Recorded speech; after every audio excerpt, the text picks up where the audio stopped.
Hey, it's Wendy, and in this video I am going to break down for you how the first week of my 90-day 2025 challenge went. Here's a spoiler. It did not go very well. But the good news is I'm not giving up. I have a plan, and I'm going to explain it all to you in just a bit. But while I get up my courage for that, I have a video for you of a little hike I took with the dogs the other day. A few years ago, I decided that if I was going to live here in northern New England, I needed to find something about winter that I liked. So I tried a lot of different activities, and when I tried snowshoeing, I really loved it. And so the trail that we go up in this video is one that it holds a special place for me because it's the first trail I kind of ever explored all on my own. It wasn't even really a trail at the time, and it led me to all these other trails, and it was beautiful. And a couple years ago, they clear cut the top part of the trail along with another big swath of forest that was nearby that contained some of my I'm one of those people that names trees. The second biggest tree in all the forest was also a victim of that clear cut. Anyway, when I go up there with the dogs this time, another big clump of trees has fallen over because of a windstorm we had a few weeks ago. So we look at that too. And all that is going to start in just a second. And then I'll talk to you after that about the challenge.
So it's time to talk about what didn't go so great last week. But first, I must point out that I'm on snowshoes.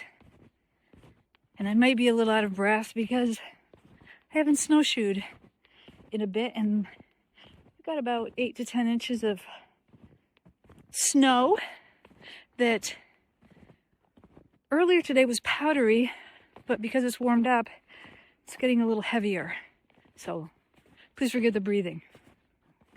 So what went wrong for me last week with the goals I set for myself is they weren't huge goals. I was going to spend a little time every day working on a house project.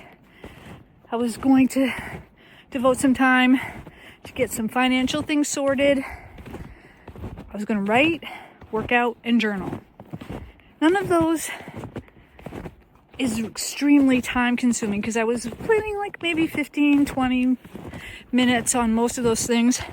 The writing and the workouts probably going to take the most time. But here's the thing. It takes more. If you're planning on doing something for like 15, 20 minutes, it actually takes more time than that because we have to switch tasks in our brain. So what I'm going to do instead is I'm going to keep the bar low.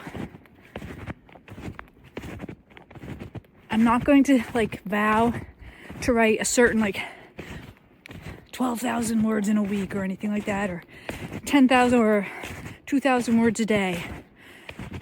I'm going to set moderate goals daily for a few activities that need to be done more frequently to make progress and momentum. Things like working out, the writing, those things need daily attention, at least for me.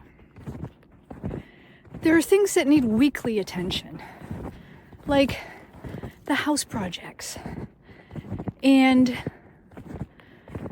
the financial goals, or the financial sorting out. What I'm going to do is set a weekly specific goal in terms of something for the house, like refinish some cabinets or insulate part of the basement, stuff like that.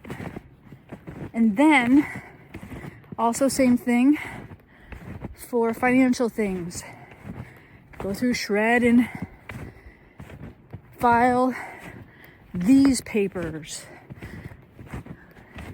Make a plan to visit this person to discuss some issues. That kind of thing. And then the journal. I have a mixed relationship with journals. For me, sometimes they can turn into a place where I can beat on myself for not being this or that or doing this or that. And that's just not productive for me. It's demotivating. And part of that, I think, is just getting older. I've got boxes of journals, and some of them, when I look at them, I just think, ugh, maybe I'll have a bonfire.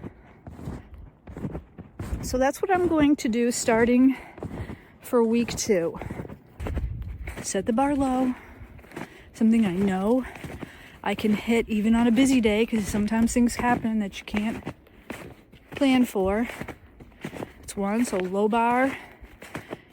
And focus on the things every day that need to be done every day, and tackle 2 specific projects a week in other areas. And I'm pretty excited about it. I mean, I'm excited about getting all that stuff done. It would be great. I've got a birthday coming up in a week, and that's part of my gift to myself, to get those things handled so I don't have to think about them. So that's that. Now, let's do some more snowshoeing.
snow on your face.